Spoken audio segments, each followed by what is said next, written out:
अस्सलाम वालेकुम, मेरा नाम डॉक्टर शाहिद इकबाल है। और जैसा कि आप जानते हैं कि मेरे इस चैनल के ऊपर हमेशा हम कोशिश करते हैं कि उन टॉपिक्स पे बात की जाए जो हमारे मुआशरे में जिनका प्रेवलेंस उसमें आए रोज़ इजाफ़ा होता चला जा रहा है, और ऐसे लोगों को बुलाया जाए जिनको लोग सुनना चाहते हैं और उनसे बात करना चाहते हैं। आज की हमारी स्पेशल गेस्ट में पॉडकास्ट का मकसद है कि हम बात करें हेयर ग्रोथ के बारे में, चूँकि आजकल देखें नौजवानों के अंदर जो है वो वक्त से पहले बालों का गिरना और गंजेपन की शिकायत बहुत ज़्यादा हो गई। इन्हीं पे बात करेंगे। उनके लिए आज हमने मदद किया है। आज की जो हमारी गेस्ट जिनका तारुफ करा दूँ, doctor Wajiha Ashar. She is American qualified hair restoration surgeon. ये एक ऐसी क्वालिफिकेशन बहुत कम लोग पाकिस्तान में जो है वो प्रॉपरली क्वालिफाइड हैं जो हेयर्स के ऊपर काम कर रहे हैं। तो मैडम आपको खुशामदीद कहते हैं आज के स्पेशल पॉडकास्ट में। तो सबसे पहले तो ये कि आप ये बताइए कि जो नौजवानों में ये जो बालनेस है, गंजेपन की जो प्रेवलेंस है पाकिस्तान में देखने गुज़श्ता पिछले 10-15 सालों में बहुत ज़्यादा सामने आ गई है जी, इसकी बुनियादी वजूहात में आप क्या क्या आप समझते हैं कि वो इसकी मेन रीज़न है? जो अगर हम बैल्डनेस जो गंजापन है उसकी बात करें तो वो जेनेटिक ज़रूर है। मतलब आपके जो है फैमिली की एक ट्रेट पैटर्न चल रहा होता है जिसमें आपको वो ट्रांसफ़र हो रहा है हेरिडिटरी, मतलब आपको मौरूसी तौर पर आ रहा होता है। लेकिन क्योंकि अभी रिसेंटली या for the past few years हमने ये देखा कि वो बहुत अर्ली स्टेजेस में, बहुत अर्ली एज के अंदर आना शुरू हो गया। जैसे इवन 20s के अंदर, अर्ली 20s के अंदर भी, और and in some rare cases दो, लेकिन कुछ बच्चों के अंदर लेट टीन्स के अंदर भी हमने देखा कि पैटर्न बैल्डनेस आना शुरू हो गई है। बिल्कुल ठीक। जो कि पहले नहीं देखा जाता था। तो उसमें यह है कि बहुत अर्ली एजेस के अंदर जो ये मेल पैटर्न बैल्डनेस का नज़र आना, उसकी बहुत सारी रीजंस हैं। जीन्स तो एक बेस लेवल पे कॉज है, लेकिन जो उसके ऊपर सुपर इम्पोजिंग फैक्टर्स हैं उसमें हमारा लाइफस्टाइल बहुत इंपॉर्टेंट है। ठीक है, जैसे हमारा आपको पता है कि अब हम सारे ही एक किसी भी तरीके के साथ वो ऑर्गेनिक की तरफ तो नहीं रहे। It's inevitable. हमारे जो डाइटरी पैटर्न्स हैं, हमारे स्लीपिंग पैटर्न्स हैं, हमारा लाइफस्टाइल है, ये सारा कुछ बहुत ज़्यादा रोल प्ले करता है। और उसकी वजह से जनरली ही एजिंग जो है वो प्री मेच्योर हो गई है generally, in terms in not only for hair, generally आपकी जो बॉडी के ऊपर जो स्ट्रेस है वो इतना ज़्यादा बढ़ चुका है कि आप बहुत जल्दी जो है वो डिटीरियोरेशन की तरफ जाना शुरू हो गए। अच्छा, बिल्कुल सही फरमाया आपने कि इसकी जो मेन आपने जो रीज़न बताई है वो जेनेटिक है जी। ये तो आपके मतलब कि फैमिली में रन करती है जेनेटिक लेवल के ऊपर जी, बिल्कुल। इसके डिफरेंट पैटर्न्स होते हैं। बिल्कुल हमने देखा कि गंजेपन की जो इसकी मुख्तलिफ फॉर्म्स हैं, जैसे कुछ लोगों में फ्रंट से होता है, कुछ बैक से, साइडों से। तो कौन कौन सी बुनियादी इसकी टाइप्स हैं आप समझती हैं? देखिए, मेल पैटर्न के ना ग्रेड्स हैं, उसकी जो क्लासिफिकेशंस हैं, लेकिन जो मेनली देखने में आती है वो ऑलमोस्ट मोर और लेस सेम होती है। उसकी रीजन जो टिपिकल मेल पैटर्न है, एक एटिपिकल मेल पैटर्न है, उसमें तो डिफ्यूज थिनिंग भी आ सकती है, उसमें किसी भी तरह की पैटर्न आ सकते हैं। लेकिन जो टिपिकल मेल पैटर्न जिसको एंड्रोजेनिक एलोपेशिया भी कहा जाता है, उसमें सबसे पहले आपके हेयर लाइन रिसीड करती है। ठीक है, ये आपकी कॉर्नर्स की तरफ से हेयर जो है वो उनका ये जो यू शेप है या एम शेप है वो बढ़ना शुरू हो जाती है, और साथ ही साथ आपके क्राउन में जो सर का पिछला हिस्सा टॉप ऑफ हेड है वहाँ पे बैल्डनेस या हेयर थिनिंग आना शुरू हो जाती है। और इस तरह ग्रेड बढ़ता बढ़ता वो आहिस्ता से हेयर लाइन रिसीड करती जाती है और पीछे से भी आगे की तरफ आना शुरू होता है, और you get ultimately you come to the complete bald head. अच्छा, बिल्कुल सही। आपका आजकल जो अर्ली 20s 30s में जो है ना इसका बाल्डनेस का पैटर्न काफ़ी ज़्यादा जो है ना केसेस आ रहे हैं। तो एक तो जेनेटिक कॉज बता दिया आप, इसके अलावा कौन कौन से एक्सटर्नल फैक्टर्स हैं जो समझते हैं कि जो डायरेक्टली हमारे बालों को जो ना कमज़ोर कर रहे हैं और गंजेपन का शिकार कर रहे हैं हमारी नौजवान नस्ल को? देखिए, वो same I will go again कि जैसे हमारा लाइफस्टाइल है उसमें बेस पे तो जेनेटिक कॉज है, लेकिन उसको स्टिमुलेशन ज़्यादा मिल रही है या उसको सुपर इम्पोजिंग फैक्टर्स हैं। सुपर इम्पोजिंग फैक्टर्स में हमारी माइक्रोन्यूट्रिएंट्स की डेफिशिएंसीज, मल्टीविटामिन्स की डेफिशिएंसीज, प्रोटीन की डेफिशिएंसीज, ऑक्सीडेटिव स्ट्रेस, जो कि हमारे इन्वायरमेंटल फैक्टर्स होते हैं। हमारी जैसे हम बात कर रहे थे कि हमारी तो जो है एयर इज़ नॉट क्लीन, ठीक है, और our food is not clean, our sleeping patterns are not healthy. तो ये सारा कुछ मिलजुल के आपको डैमेज की तरफ आहिस्ता आहिस्ता स्लोली लेके जाता है। और वो पहले ये होता था क्योंकि आप 50s में देख रहे होते थे, 40s में देख रहे होते थे, अब यही सब चीज़ें बच्चों के अंदर 20s में आना शुरू हो गई हैं। अच्छा, जैसा कि आप देखें आपको पता कि ये जो स्मोक का प्रिविलेज बढ़ गया है, एक नॉर्मल जो एयर क्वालिटी इंडेक्स 50 तक होना चाहिए जी। और लाहौर इस वक्त दुनिया के आलूदाती शहर में जो है वो आना शुरू हो गया। लाहौर कभी मैंने देखा कि अभी 250 से नीचे नहीं आता, अनफॉर्चुनेटली। अब इन चीज़ का जो स्मोक है डायरेक्टली कैसे डैमेज करते हैं ये बालों को? देखें, जो स्मोक जब हम इनहेल करते हैं तो basically we are inhaling oxygen, ठीक है। जब हम एक प्योर फॉर्म में तो चले नहीं होते, लेकिन एक अच्छी फॉर्म में, एक अच्छी क्वांटिटी के अंदर, अच्छी परसेंटेज के अंदर ऑक्सीजन इनहेल कर नहीं रहे हैं, ठीक है। तो बॉडी के अंदर किसी भी ऑर्गन को, क्योंकि ब्लड के अंदर ऑक्सीजन एब्जॉर्ब होती है, तो आप सोचे कि वो उसकी परसेंटेज उतनी ही कम होती चली जा रही है जितनी हमारी एयर इंडेक्स जो है वो ख़राब होती चली जा रही है। तो जब आप इनहेल करते हैं तो वो ऑक्सीजन की क्वांटिटी कम हो जाती है, ऑक्सीडेटिव स्ट्रेस बढ़ जाता है। ऑक्सीडेटिव स्ट्रेस जो है वो हर ऑर्गन पे इफेक्ट करता है, लेकिन क्योंकि बाल विजिबली नज़र आ रहे होते हैं, और सबसे इंपॉर्टेंट चीज़ ये है कि हमारी जो एक्सट्रीमिटीज़ ऑफ द बॉडी है, एक्सट्रीमिटीज़ का मतलब ये कि जैसे हमारे नेल्स हो गए, हमारे एजेस ऑफ द बॉडीज़ हैं, वहाँ पे हमारी खून की नालियाँ पहले ही बहुत श्रंकन और बहुत छोटी छोटी सी होती हैं। वो आपको पता है कैपिलरीज हैं वो बहुत छोटे साइज़ की होती है, वहाँ पे तो ऑलरेडी खून बहुत ज़्यादा कॉम्प्रोमाइज्ड जा रहा होता है, थोड़ा जा रहा होता है। तो जब और वो मज़ीद कम हो जाता है, उसकी ऑक्सीजन लेवल्स कम हो जाते हैं, फ्री रेडिकल्स और ऑक्सीजन की कमी की वजह से जो इम्प्योरिटीज़ प्रोड्यूस होना शुरू हो जाती हैं, तो वो इसलिए आपको हेयर के अंदर बहुत जल्दी इफेक्ट नज़र आना शुरू होता है। डैमेज जो है वो बहुत जल्दी अर्ली स्टेज के ऊपर नज़र आना इसलिए शुरू हो जाता है कि वहाँ पे सबसे पहले इफेक्ट आता है। ओके, चूंकि एक्सट्रीमिटीज है, एजेस ऑफ द बॉडी है, तो सबसे पहले इन्वायरमेंट में तब्दीली आएगी, जी बिल्कुल, तो वो पहले सबसे पहले इनको अफेक्ट करेगी, because this is the peripheries of the body, peripheries of the body. And also हम देख सकते हैं ना, हमें नजर आ रहा होता है कि जो डैमेज है वो वी कैन सी। बिल्कुल ठीक। अच्छा, एक बहुत मेडिकल टर्म्स है hair fall and hair loss, इसमें क्या बुनियादी फ़र्क है? देखिए, जो हेयर फॉल है वो मेल और फीमेल दोनों के अंदर हो सकता है। एक तो डिजीज़ रिलेटेड होता है, हम डिजीज़ की, वो तो रेयर कंडीशंस होती हैं कुछ डिजीज़ेस, हम उसको अगर हम उसके अलावा बात करें, जो हेयर फॉल है वो उसमें वो रिवर्सिबल कंडीशन होती है। बिल्कुल, उसकी रीजंस होती है, अगर उसकी रूट कॉज को ट्रीट कर दिया जाए, जो उसकी बेसलाइन कॉज है, जैसे बहुत सारे केसेस के अंदर आयरन डेफिशिएंसीज है बच्चियों के अंदर, फीमेल्स, अर्ली टीनेज फीमेल्स के अंदर आयरन डेफिशिएंसी है।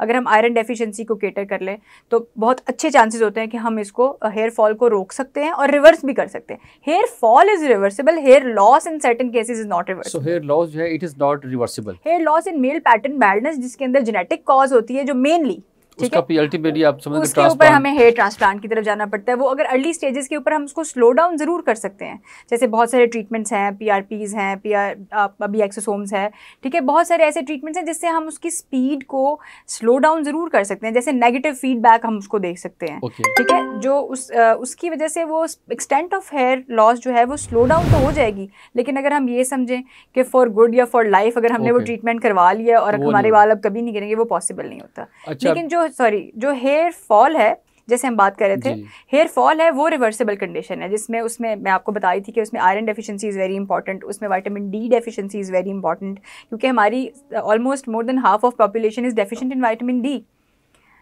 और प्रोटीन मेलन्यूट्रिशन बहुत ज़्यादा है, तो इसमें अगर अपनी डाइट बेहतर कर ली जाए, सर्टेन सप्लीमेंट्स ले लिए जाएं, और अगर बेसलाइन कॉज को ट्रीट कर लिया जाए तो वो रिवर्सिबल है। सो मुझे ये समझ आई कि आपका जो हेयर फॉल है इसका तल्लुक हमारी डाइटरी हैबिट्स के साथ है। बिल्कुल है, हमारी लाइफस्टाइल के साथ है, डेफिनेटली, और ये रिवर्सिबल है। हम न्यूट्रिशन की डेफिशिएंसी को पूरा करके हेयर लॉस को ख़त्म कर सकते हैं, हेयर फॉल को, सॉरी हेयर फॉल। लेकिन जो हेयर लॉस है ये एक मेडिकल कंडीशन है। जी बिल्कुल, ये खुदा ना खास्ता ऐसी कंडीशन है जो इरिवर्सिबल है, इसका फिर आगे ट्रीटमेंट की तरफ जाना पड़ेगा हमें। बिल्कुल। अच्छा, ये PRP आजकल बहुत कॉमन है, बहुत सारे लोग करवा रहे हैं। PRP क्या है, हमारे नाज़रीन को आपने बताना उनकी समझ के लिए कि किन लोगों को PRP करवानी चाहिए और इसके फ़ायदे क्या हैं, नुकसान क्या हैं? PRP basically is a medical treatment. इसको जो एब्रीविएशन है that is platelet rich plasma. हमारी बॉडी के अंदर प्लेटलेट्स होते हैं जिसके अंदर ग्रोथ फैक्टर्स पड़े होते हैं। जैसे हम इसको एक बहुत सिंप्लीफाई अगर हम कर लें तो अगर आपकी बॉडी के ऊपर जैसे कोई इंजरी आ जाती है, कोई कट लग जाता है, ठीक है, खुदा ना ख्वास्ता, तो वो हील अप हो जाता है। That means body has the capacity, it has the building blocks, ठीक है, जो रिपेयर का काम कर सकते हैं, नेचुरल मैकेनिज्म, जी, जो रिपेयर का काम कर सकते हैं। बेसिकली हम उसी फिनोमिना को यूज़ करते हैं कि हमारे बॉडी के अंदर जो बिल्डिंग ब्लॉक्स या रिपेयरिंग एलिमेंट्स हैं, हम वो प्लेटलेट्स के अंदर एज अ ग्रोथ फैक्टर्स पड़े होते हैं, हम वो ग्रोथ फैक्टर्स एक्सट्रैक्ट करते हैं फ्रॉम द ब्लड, आपके अपने ब्लड से, ठीक है, और उसको हम at the level of root आपके स्कैल्प के अंदर इंजेक्ट करते हैं, obviously with a certain technique, जो अच्छी टेक्निक के साथ फॉलो किया जाए, नंबिंग इंजेक्शंस प्रॉपर्ली फॉलो किए जाए, उसमें नर्व ब्लॉक्स भी होते हैं, ठीक है, आप स्कैल्प को नम भी कर सकते हैं, पेन उससे बहुत अच्छा आप पेन भी केटर कर सकते हैं, पेनलेस भी हो जाता है ट्रीटमेंट, ठीक है। और जब वंस इट्स डन तो वहाँ पे जो सबसे बड़ा मिथ भी ये है कि हमने शायद अगर PRP करवा लिया और अब हमारे अंदर मेल पैटर्न बैलेंस थी और हमारे बाल ज़िंदगी भर गिरेंगे नहीं, ये पॉसिबल नहीं होता। लेकिन क्योंकि हम वहाँ पे रिजुविनेशन या रीजनरेशन का प्रोसेस स्टार्ट कर रहे होते हैं, तो वो आपके बालों को हेल्दी ज़रूर करता है, लेकिन it's not just a one time treatment. या फिर इसको हम ये नहीं कह सकते कि ये अगर मेल पैटर्न बैलेंस के अंदर जो जेनेटिक है उसके अंदर ये परमानेंट सोल्यूशन नहीं होता है। लेकिन अगर किसी के अंदर जेनेटिकली ये चीज़ नहीं है और आपके बाल डैमेज हो रहे हैं, थिनिंग आ रही है, उसके अंदर ये बहुत अच्छा इफेक्ट करता है। लेकिन अगर बाल जा चुके हैं, सबसे इंपॉर्टेंट चीज़ ये कि अगर आप बैल्डनेस आ चुकी है और वहाँ पर PRP लगाएंगे तो बाल वापस नहीं आते।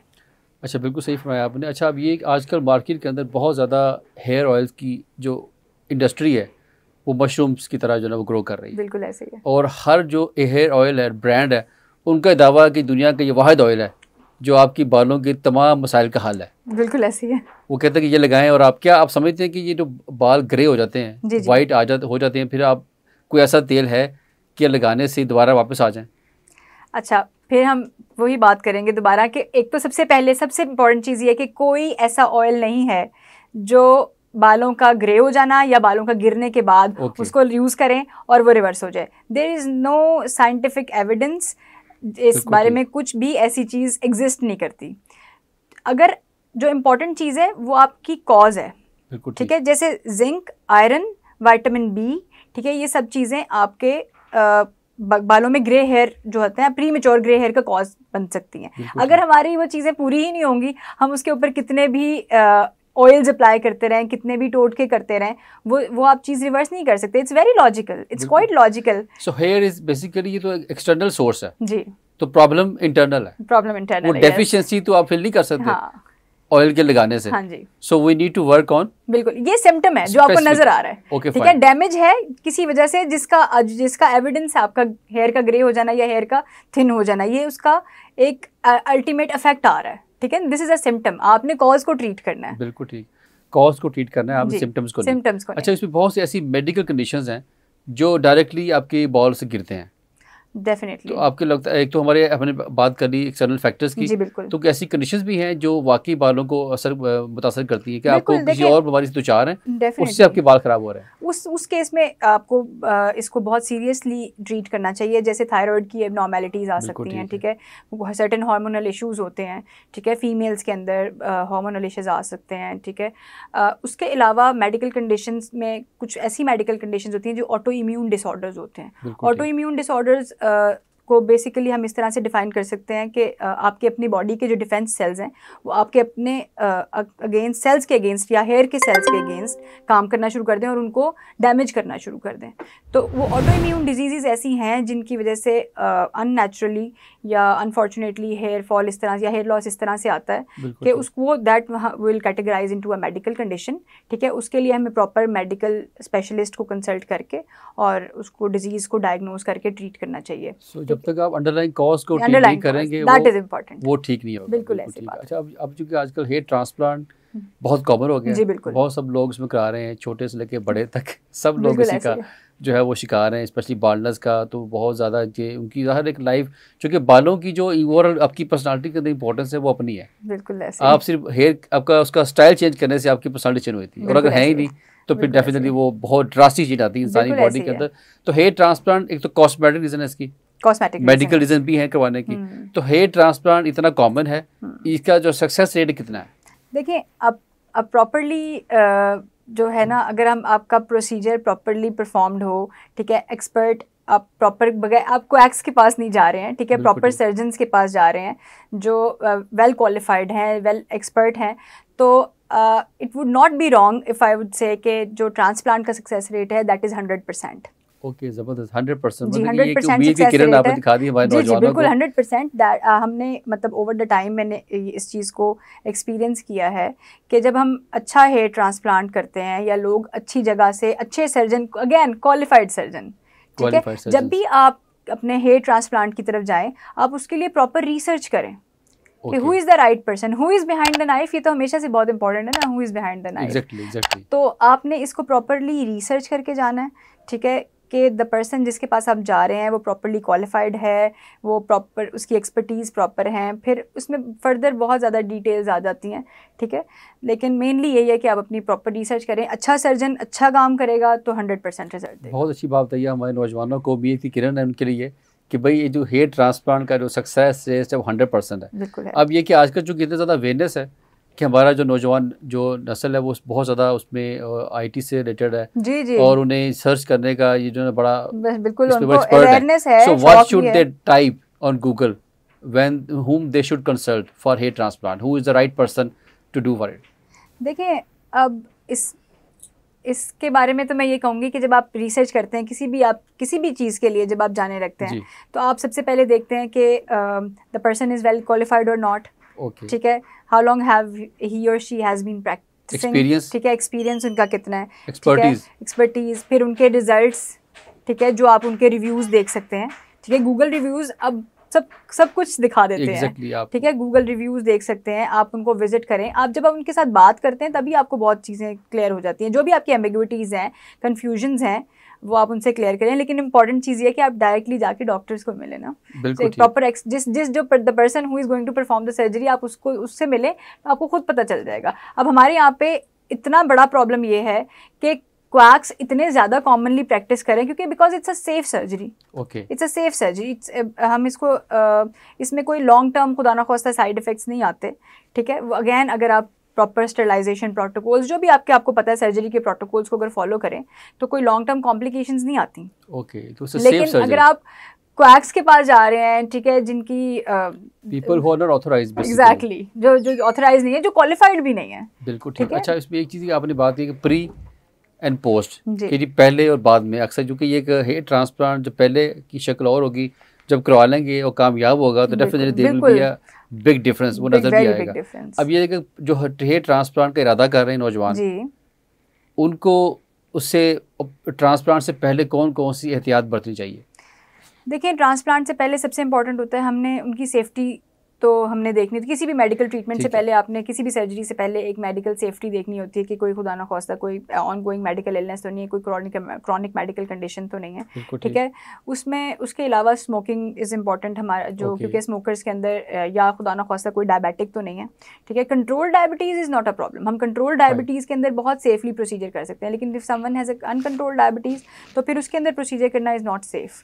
ठीक है, तो प्रॉपर अगर हम एक प्रॉपर प्लानिंग और हिस्ट्री के साथ चलें, हम पेशेंट की मेडिकल कंडीशंस को प्रॉपरली उनको उससे पहले उससे इंक्वायर करें। ठीक है, और हम mainly right before the transplant हम उनको यही एडवाइस करते हैं कि अपनी हाइड्रेशन स्टेटस को अच्छा रखें, स्मोकिंग को कम कर दें। ठीक है, अगर कोई भी क्रॉनिक मेडिकल कंडीशन है तो हम उसमें एक्यूट मेडिकल कंडीशन के अंदर हम उसको, या जैसे रीसेंट है किसी को फ्लू वगैरह या कोई वायरल इलनेस है तो हम उसको फिर थोड़ा सा डिले कर सकते हैं, आ वीक और सो, ताकि वो रिकवरी प्रॉपर हो जाए। फिर हम कुछ ब्लड टेस्ट करते हैं जो कि बहुत इंपॉर्टेंट है। उस ब्लड टेस्ट में हमने आपका ब्लड का स्टेटस क्या है, ठीक है, आपके सेलुलर लेवल पे कितनी क्वांटिटीज है, एवरीथिंग। ठीक है, जो प्रॉपरली आप उसको प्लान करके करें। ऐसा नहीं है कि आप गए हैं और just come and sit and we are, so it's not a walk in procedure कि आप आए तो करवा लीजिए, बिल्कुल नहीं। सो बड़ा अच्छी बात है कि तो आपकी इसकी प्री स्क्रीनिंग होगी, बिल्कुल, कि who is the right candidate, ideal candidate for the hair transplant, safety profile, and that obviously then you will get the 100% results. Definitely. अच्छा, हेयर ट्रांसफर हो गया उसके बाद की एहतियात, अक्सर लोग देखें वो उसको उन्हें मास्क लगाया होगा, जी जी बिल्कुल, कुछ इंजेक्शन भी होते हैं जो लगाने होते हैं, और खाने पीने में क्या एहतियात बरतनी चाहिए उनको ट्रांसप्लांटेशन के बाद? देखिए, जब ट्रांसप्लांट करवा लेते हैं तो ये वही वाले बाल हैं जो आपके सर के पिछले हिस्से पे थे जो आगे आ गए। ओके, हम आपने उनको बेसिकली ट्रांसप्लांट किया, रीएलोकेशन की, जी बिल्कुल, तो बाल तो आप ही के हैं। ठीक है, उसको अगर आप बिल्कुल उनका ख्याल नहीं करेंगे तो वो दोबारा उसी कंडीशन में चले जाएंगे। बिल्कुल बैडनेस तो नहीं आती, क्योंकि ये जो सर के पीछे के बाल होते हैं जहाँ से हम ट्रांसप्लांट के लिए बाल निकालते हैं, वो जीन डिपेंडेंट नहीं होते। ठीक है, वो हार्मोन डिपेंडेंट नहीं होते, उनमें हेयर फॉल की जीन्स नहीं होती में, अगर हम सिंपल फॉर्म में कहें। अच्छा, यही वजह कि आप जो है वो बालों का पिछला जो बैक आपका पार्ट ऑफ स्कल है इसको यूज करते हैं। जी, और वहाँ पे भी एक स्पेसिफिक डोनर एरिया होता है, अगर हम उस एरिया से स्पेसिफिक दैट एरिया उसमें से निकालेंगे तो वो लाइफ लॉन्ग रहेंगे। अच्छा, यही से क्वेश्चन मेरा ये है कि अगर वो जो डोनर एरिया है किसी का वो मिसिंग है तो नेक्स्ट ऑप्शन क्या होगा हमारे पास? देखिए, मिसिंग तो नहीं होता, किसी का मिसिंग नहीं होता, कम जरूर होता है, कॉम्प्रोमाइज्ड डोनर्स होते हैं। मिसिंग इसलिए नहीं होता क्योंकि आपने कभी कोई ऐसा इंसान देखा नहीं होगा जो पीछे से भी बैड हो, अनटिल अनलेस खुदा ना ख्वास्ता उसके अंदर कोई मेडिकल डिजीज ना हो। ये रेयर है, वेरी रेयर। ठीक है, और वो दैट इज वो तो फिर एक मेडिकल कंडीशन में आता है, उसमें तो फिर वो तो आइडियल, वो तो फिर कैंडिडेट भी नहीं है हेयर ट्रांसप्लांट का, जो कि बहुत रेयर है। लेकिन उसके लिए विवेक का इस्तेमाल करें नहीं, वैसे भी ठीक लग सकते हैं ये तो फिर अपनी पर्सनल चॉइस है। तो अगर हम जो बैक ऑफ हेड पे जो परमानेंट डोनर है अगर हम उसमें से निकालते हैं, वो स्पेसिफिक एरिया होता है, हर एक का होता है।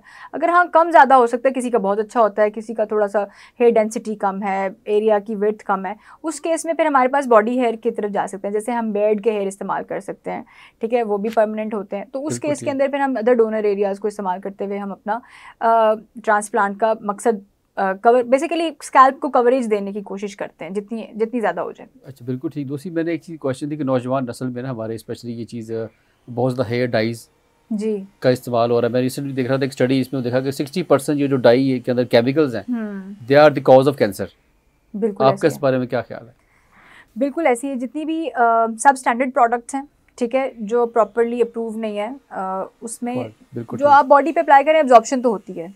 जब भी आप अपनी बॉडी के ऊपर कुछ अप्लाई करते हैं, कुछ ज़्यादा हो या कम हो, उसकी कुछ सर्टेन एक्सटेंट तक एब्जॉर्प्शन होती है। और कुछ केमिकल्स ऐसे होते हैं जो आपके बॉडी के अंदर सेलुलर लेवल पे जाके डैमेज क्रिएट कर सकते हैं and they can cause cancer. जैसे हेयर डाइज में कुछ हेयर डाइज हैं, हेयर स्ट्रेटनिंग और हेयर टोनिंग जो ट्रीटमेंट्स हैं, उनके अंदर जो स्पेसिफिकली जो गैसेस रिलीज होती हैं वो तो proven they are proven to be carcinogenic, cancer causing होती हैं। बिल्कुल ठीक है। उस पर बहुत ज़बरदस्त एक टर्म मैंने पढ़ी थी कि we are what we eat. तो बेसिकली हेयर ग्रोथ का जो ओवरऑल हेयर की हेल्थ है जी, इसका सारा का सारा दारोमदार आपकी ओवरऑल कंडीशन के ऊपर। अगर आप हेल्थ अच्छी है तो डेफिनेटली आपके बाल भी बिल्कुल ऐसी है। अच्छे होंगे। इसकी जो कॉज ऑफ इंटरनल है, इसका जो सोल्यूशन है वो भी आपने उसके मुताबिक ही ढूंढना है। हमने अच्छा आपकी पूरी जनरल हेल्थ, आपकी फिजिकल एक्टिविटीज़, आपके स्लीप पैटर्न्स, ठीक है, आपके स्ट्रेस लेवल्स, बॉडी आपकी जितनी stress it's not just mental stress, body की फटीग की बात कर रहे हैं, हर वक्त थकन रहेगी, आप प्रॉपर नींद नहीं ले रहे हैं, ठीक है, रेस्ट प्रॉपर नहीं है, लाइफ जिस तरह से हमारी ज़िंदगियाँ भाग हैं, और आजकल जो नई नस्ल है या यंगस्टर्स हैं उनमें तो इससे भी ज़्यादा। अच्छा, यही जो इसी से मेरा क्वेश्चन है कि आज का जो आगे बढ़ने की जुस्तजू है, बेहतर से बेहतर करने की दौड़ है, ये कैसा लामुतनाही सिलसिला है जिसकी कोई नेवर एंडिंग एक गेम है। तो हमारे नौजवान जिसी वजह से वो जहनी उलझन का शिकार है, एंग्जाइटी और डिप्रेशन में बहुत कॉमन है। तो डिप्रेशन की वजह से कितना हेयर लॉस होता है?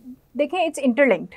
Hair loss can cause depression and depression can cause hair loss. Okay, so basically it's a two-way process. जब बहुत सारे लोगों के अंदर हमने देखा है कि साइकोलॉजिकल इतना इम्पैक्ट होता है हेयर लॉस का कि उनको क्रॉनिक डिप्रेशन स्टेट में चले जाते हैं। और हमने ये भी देखा है ओवर द टाइम कि जब उनके अंदर रिजल्ट्स आते हैं उनकी ज़िंदगी में बहुत अच्छी तब्दीलियाँ आ जाती हैं, ठीक है, पॉजिटिवली, यस।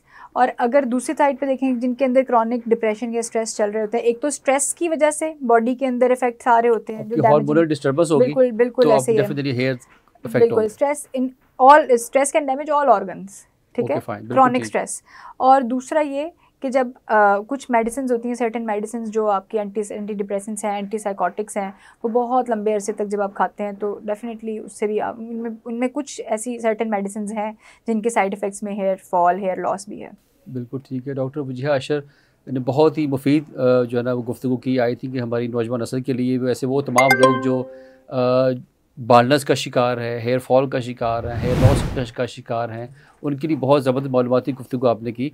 तो आखिर में आपने हमारे नाज़रीन के लिए जो है एक मैसेज देना है कि बालों की सेहतमंद बालों के लिए कुछ टिप्स, ठीक है, जो घर के अंदर मौजूद हैं, बिल्कुल, या कुछ ऐसी अदवायात जो उनको यूज़ करनी चाहिए। देखें, वो आपकी बात मैं रिपीट करूँगी कि we are what we eat. तो if we are eating good तो हम अपनी पूरी बॉडी को उससे बेनिफिट दे सकते हैं। इसमें हम सबसे इम्पॉर्टेंट है हमारी आयरन हमारी लीफी ग्रीन्स, ठीक है, सैलड्स हैं, जितनी भी आपकी ग्रीन वेजिटेबल्स हैं ये बहुत अच्छी हैं। दूध, दही, अंडा, they are high source of protein deficiency जो है वो भी बालों में बहुत डैमेज क्रिएट करती है, तो प्रोटीन इज़ वेरी इंपॉर्टेंट। और जो मेडिसिन की अगर हम की तरफ जाएँ तो विटामिन डी हमारी बहुत ज़्यादा ज़रूरी है। वैसे तो वो हमें डाइटरी फैक्टर्स भी जो है वो उससे भी कवर अप हो जाती है, लेकिन अगर आपकी बहुत ज़्यादा एक्सटेंट बहुत ज़्यादा बढ़ गई है, डेफिशिएंसी की जो है वो रेंज बहुत ज़्यादा नीचे चली गई है, तो फिर आपको एक्सटेंडेड विटामिन डी लेने में कोई हर्ज नहीं है, लेकिन उसके लिए प्रॉपर टेस्टिंग के बाद और प्रॉपर डॉक्टर से प्रिस्क्राइब कराएं। उसका कोई साइड इफ़ेक्ट नहीं है, it's very good for your health और बालों में बहुत अच्छा इफेक्ट आता है उसके बाद। बिल्कुल ठीक। सो एक्सटर्नली विटामिन डी आपको लेना चाहिए, इंटरनली आपको अपनी ओवरऑल हेल्थ के ऊपर काम करना चाहिए, स्ट्रेस पे काम करना चाहिए, हाइड्रेशन इज़ गुड, आपकी proper sleep is very important. So you should be natural, B organic. जितना आप ऑर्गेनिक होंगे, आपकी इतदाल रखेंगे खाने पीने में और आपकी लाइफ में सिंपलिसिटी आएगी, उतने आपके बाल अच्छे होंगे बिल्कुल। सो इस life is all about balance, तो जितना बैलेंस आप रखेंगे उतना ही आपके बाल भी बैलेंस्ड होंगे। ठीक है, बिल्कुल ऐसे। बहुत शुक्रिया डॉक्टर वजीह हाशिर, अमेरिकन क्वालिफाइड आपकी हेयर रिस्टोरेशन सर्जन। सो आपका बहुत शुक्रिया तशरीफ आवरी का। उम्मीद है कि आज के इस पॉडकास्ट में जो है हमारी आवाम को काफ़ी इसका मालूमात में इजाफा होगा और इंशाल्लाह इसी में उनको जो है काफ़ी ज़्यादा उनकी जो है वो फ़ायदा भी होगा इंशाल्लाह। हेयर की सेहत के हवाले से आपकी बहुत शुक्रिया तशरीफ आवरी का। इंशाल्लाह किसी और पॉडकास्ट में मुलाकात होगी। जरूर इंशाल्लाह। Thank you very much. बहुत शुक्रिया जी।